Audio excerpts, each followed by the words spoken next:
किसी शहर में एक बुजुर्ग व्यक्ति अपने बेटे और बहू के साथ रहते थे। परिवार सुखी संपन्न था, किसी तरह की कोई परेशानी नहीं थी। बुजुर्ग, जो किसी समय अच्छे खासे नौजवान थे, आज बुढ़ापे और अकेलेपन से हार गए थे। उनकी पत्नी का निधन होने के बाद वह स्वयं को बहुत अकेला महसूस करते थे। वह चलते समय लड़खड़ाते थे।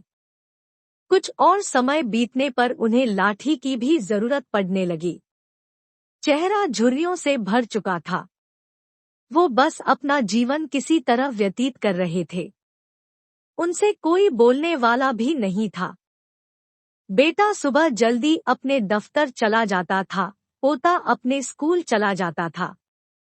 पति और अपने बेटे को भेजकर बहू भी अपनी किसी न किसी सहेली के पास निकल जाती थी या फिर फोन पर ही बातें किया करती थी। सारा दिन बुजुर्ग बेचारे अकेले ही घर पर रहा करते थे। हालांकि पोते और दादाजी में बहुत दोस्ती थी, लेकिन वो भी दादाजी के पास नहीं रह पाता था क्योंकि उसे स्कूल और कोचिंग का होमवर्क भी करना होता था।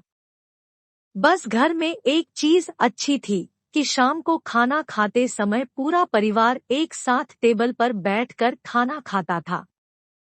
लेकिन उस समय भी बेटा और बहू अपने ऑफिस की बात करने लगते थे, इसलिए बुजुर्ग भी उनसे कुछ बोल नहीं पाते थे। एक दिन ऐसे ही शाम को उनका बेटा ऑफिस से आया और आते ही खाने की टेबल पर बैठ गया। उसने अपनी पत्नी से खाना मांगा क्योंकि वो उस दिन बहुत थक गया था और उसे बहुत जोर से भूख लगी थी। बहू ने पहले पति को, फिर ससुर और अपने बच्चे को जो 5 साल का था, एक एक करके सभी को खाना परोसा। उसके बाद स्वयं भी खाना खाने बैठ गई। बुजुर्ग पिताजी ने जैसे ही थाली उठाई, उनके कांपते हुए हाथों से थाली छिटक गई और थोड़ी सी दाल टेबल पर गिर गई। इस पर बहुबेटे दोनों ने घृणा दृष्टि से पिता की ओर देखा और फिर से अपना खाने में लग गए। बुजुर्ग पिता ने किसी तरह अपने हिलते हाथों से खाना खाना शुरू किया। खाना कभी कपड़ों पर गिरता, कभी जमीन पर। इस पर बहू ने चिढ़ते हुए कहा, हे राम, कितनी गंदी तरह से खाते हैं। मन करता है इनकी थाली किसी अलग कोने में लगवा दें। बहू की बात सुनकर बेटे ने भी ऐसे सिर हिलाया जैसे पत्नी की बात से सहमत हो। लेकिन उनका बेटा यह सब मासूमियत से देख रहा था। अगले दिन ससुर की थाली को बहू ने उस टेबल पर न लगाकर एक कोने में लगा दिया। बुजुर्ग पिता की दबड़बाती आंखें सब कुछ देखते हुए भी कुछ बोल नहीं पा रही थी। उन्होंने शाम से कुछ नहीं खाया था और उन्हें बहुत जोर भूख लगी थी, इसलिए वह रोज की तरह खाना खाने लगे। उनके हाथ कांप रहे थे, इसलिए खाना कभी इधर गिरता कभी उधर। छोटा बच्चा अपना खाना छोड़कर लगातार अपने दादा की तरफ देख रहा था। उसे देखकर बहू ने पूछा, क्या हुआ बेटे? तुम दादाजी की तरफ क्या देख रहे हो और खाना क्यों नहीं खा रहे? बच्चा बड़ी मासूमियत से बोला, माँ, मैं सीख रहा हूँ कि वृद्धों के साथ कैसा व्यवहार करना चाहिए। जब मैं बड़ा हो जाऊंगा और आप लोग बूढ़े हो जाओगे, तो मैं भी आपको इसी तरह कोने में खाना खिलाया करूंगा। बच्चे के मुंह से ऐसा सुनते ही बेटे और बहू दोनों कांप उठे।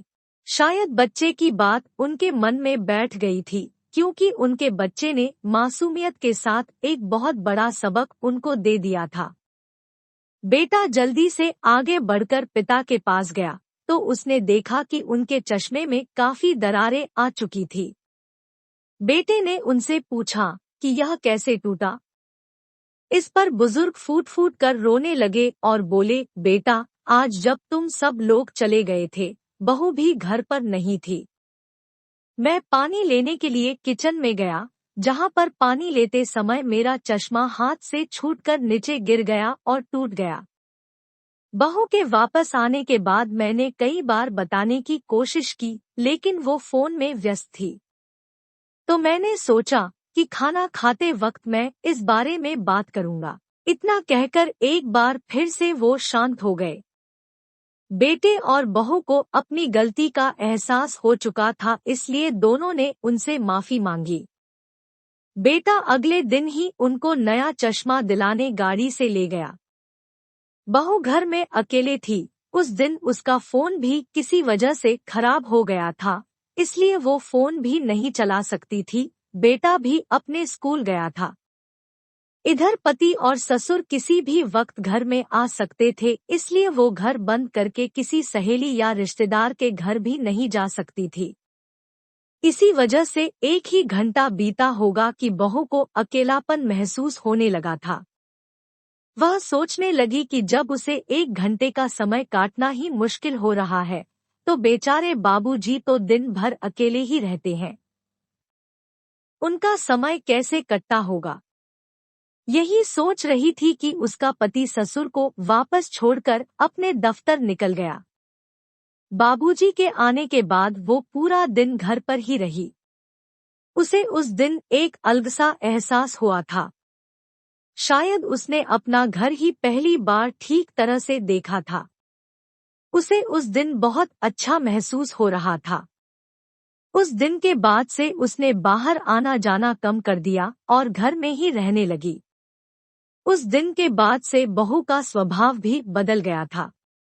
शायद उसे अब उनके अकेलेपन का एहसास हो गया था। तो दोस्तों, इतनी सी थी ये कहानी।